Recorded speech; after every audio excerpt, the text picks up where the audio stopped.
voulons parler du baptême du Saint-Esprit. Donc, Paul rencontre les disciples à Éphèse. Il leur demande de quel baptême avez-vous été baptisés. Donc, quand il les regarde, il regarde dans leur vie, il se rend compte que dans leur vie, il y a quelque chose qui manque. Et il leur dit, avez-vous reçu le Saint-Esprit quand vous avez cru? Il lui dit, on n'a pas entendu dire qu'il y a un Saint-Esprit. Et Paul de leur demander, de quel baptême avez-vous été baptisés? Et ils vont dire à Paul, nous avons été baptisés du baptême de Jean. Et Paul va leur dire, Jean a baptisé du baptême de la repentance, disant au peuple de croire en celui qui devait venir. Et sur ces paroles, Jean va les baptiser maintenant selon le modèle prescrit par Jésus. J'ai dit Jean. Paul va leur baptiser selon le modèle prescrit par Jésus. Et après les avoir baptisés, il va leur imposer les mains et ils vont recevoir le Saint-Esprit. Donc nous voulons parler ce soir du baptême dans le Saint-Esprit, ou encore communément appelé le baptême de l'Esprit, ou encore le baptême du Saint-Esprit. Donc le baptême de l'Esprit, c'est un événement qui change la vie du disciple. Alléluia. C'est une rencontre qui bouleverse, qui change la vie du disciple. Un disciple qui n'a pas encore expérimenté le baptême du Saint-Esprit est comme la volaille. J'ai dit la volaille. Non, est comme une poule, ou comme un coq, ou comme un canard. Alléluia. Donc un disciple qui n'a pas encore expérimenté le baptême du Saint-Esprit est comme une poule, un coq, ou comme un canard. Alléluia. Ça veut dire quoi? Il peut voler de temps en temps. Quand il y a le danger, la poule vole. Hein? Quand il y a le danger, le canard, il vole. Il peut aller d'un point à un autre. Mais un disciple qui a expérimenté le baptême du Saint-Esprit est comme un oiseau, est comme un aigle, parce qu'il peut prendre son envol à n'importe quel moment. Est-ce qu'on se comprend? On se comprend. Celui qui n'a pas encore expérimenté le baptême ne peut pas prendre son envol. De temps en temps, quand il y a le danger, il va voler. Alléluia. Il ne peut même pas monter à une certaine hauteur parce qu'il est limité. Il a les ailes, mais il ne peut pas voler. C'est pas ça qu'on se comprend. Il a les ailes, mais il ne peut pas voler. Il ne peut pas voler à une certaine altitude. Non, celui qui n'a pas encore expérimenté le baptême du Saint-Esprit. Donc, il y a une différence entre celui qui a expérimenté le baptême du Saint-Esprit et celui qui ne l'a pas encore. Alléluia. Donc, les deux sont différents. Les deux sont enfants de Dieu, mais l'un est comme une poule. L'un est comme, j'allais dire, un canard. L'un est comme, j'allais dire, un coq. Ça veut dire quoi? Il peut voler. Il a la capacité de voler, mais il ne peut pas aller à une certaine altitude. J'allais dire qu'il a des ailes, mais il vole seulement quand il y a un danger, ou bien quand il se sent en danger, il va se lever, il va voler d'un point à un autre. Alléluia. Il peut se déplacer, mais il ne peut pas monter comme un oiseau à une certaine hauteur. Alléluia. Voilà la différence entre deux enfants de Dieu. Un qui a reçu le baptême du Saint-Esprit, un qui n'a pas encore reçu. L'autre est déjà un aigle. L'autre est un oiseau. L'autre a la capacité de voler, de se balader dans les airs. Mais l'autre, c'est de temps en temps. Ça veut dire qu'il y a un problème, il peut s'en sortir. Alléluia. Alléluia. Mais l'autre est dans les airs. Il peut planer. Des gens, un oiseau comme l'aigle peut se laisser emporter. Il peut monter dans les hauteurs.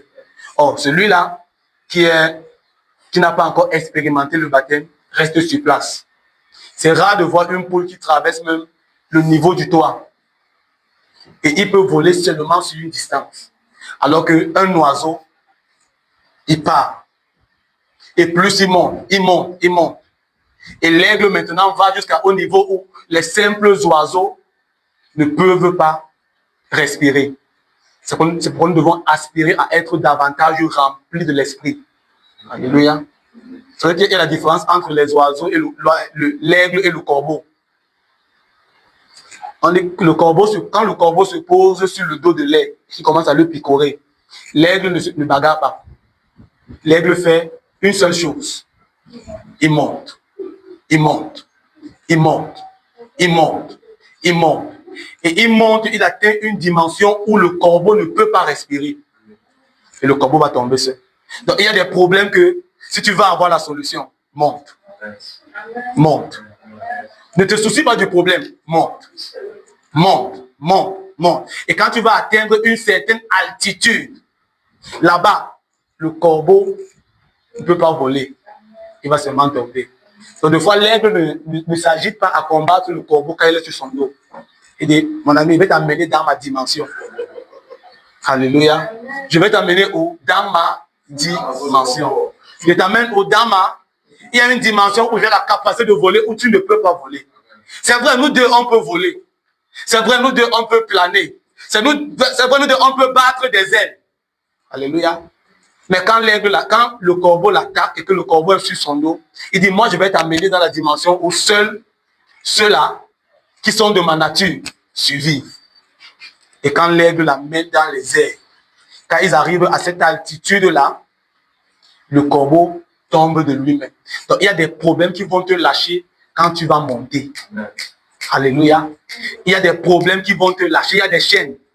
Ne te force même pas à te battre contre eux. Rassure-toi seulement de monter. Plus tu montes, il y a des péchés qui vont tomber.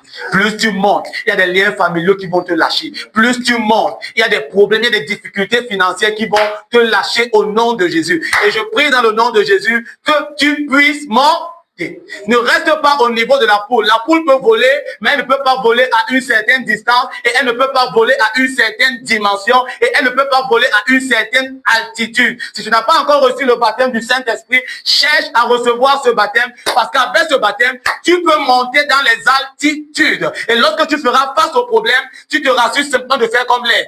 Tu montes, tu montes, tu montes et tu montes et tu montes encore et tu continues de monter. Donc nous disons que le baptême du Saint-Esprit, c'est une expérience qui change la vie du disciple. Elle change radicalement la vie du disciple. Donc le baptême dans le Saint-Esprit, c'est une rencontre avec Dieu, au cours de laquelle son esprit vient sur nous, nous révèle et nous remplit de sa présence et de sa puissance. Donc, c'est une rencontre au cours de laquelle l'Esprit de Dieu vient sur un enfant de Dieu. Premièrement, le rempli. Deuxièmement, le réveil. J'allais dire le réveil et le rempli de la présence et de la puissance de Dieu. Alléluia. Donc, c'est cette expérience que les disciples ont expérimenté le jour où le Saint-Esprit est descendu, le jour de la Pentecôte. Dans Actes chapitre 2, du verset 1 à 4. La Bible déclare que le jour de la Pentecôte, ils étaient tous ensemble dans un même lieu.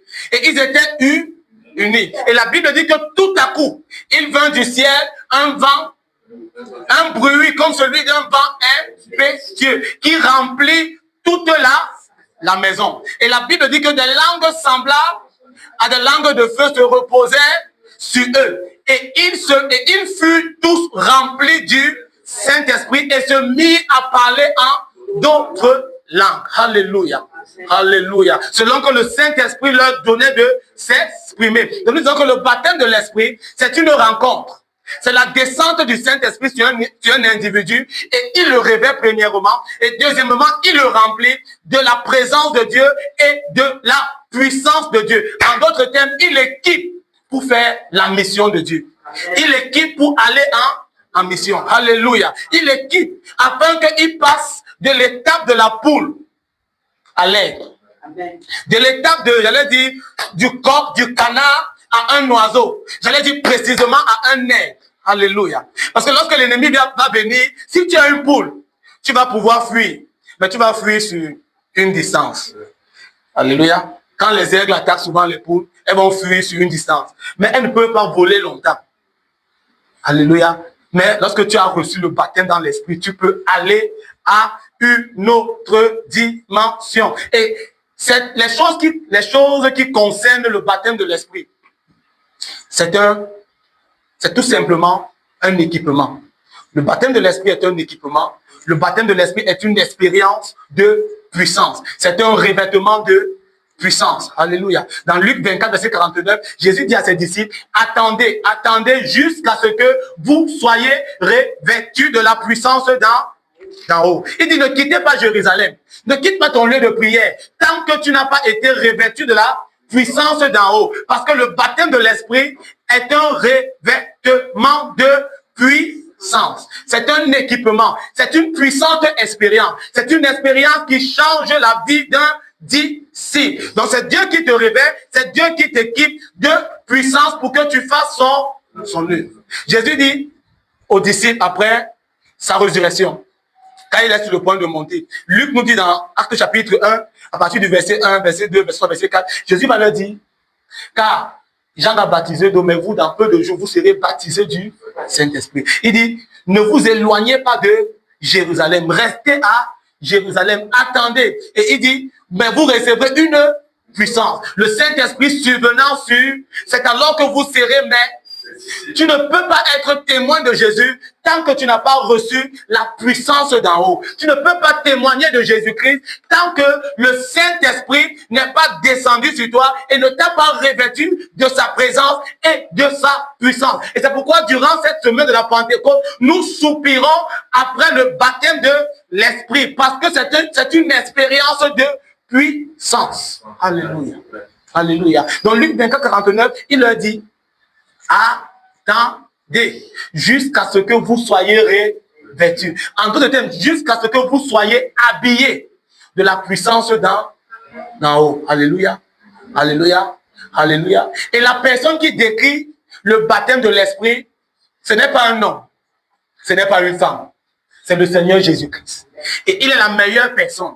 Il est la personne par excellence. Il est la personne idoine pour décrire le baptême de l'Esprit parce que lui-même, il a expérimenté ce baptême. Alléluia.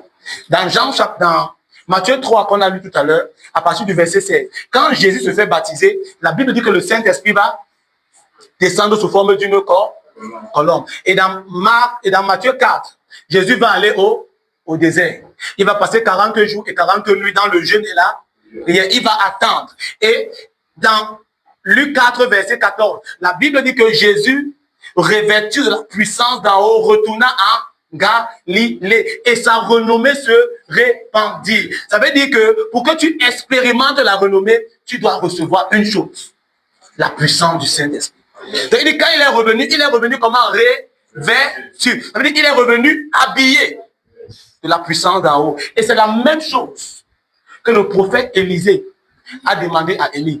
Élie représente Jésus. Quand Élie était sur le point de monter, tout comme Jésus est monté, Élie a dit à son serviteur, demande-moi ce que tu veux. Et Élisée a dit quoi? Je veux la double portion de ton esprit. Et Jésus a dit dans Jean 14, verset 12, que vous ferez plus que, parce que je m'en vais en d'autres termes, vous ferez le double de ce que j'ai fait. Et Élisée a demandé la double portion.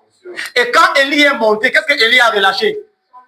Et Élisée s'est habillé. Dans le baptême de l'Esprit, c'est un revêtement de puissance. En d'autres termes, c'est un habillement. Je m'habille de la puissance de Dieu. Alléluia.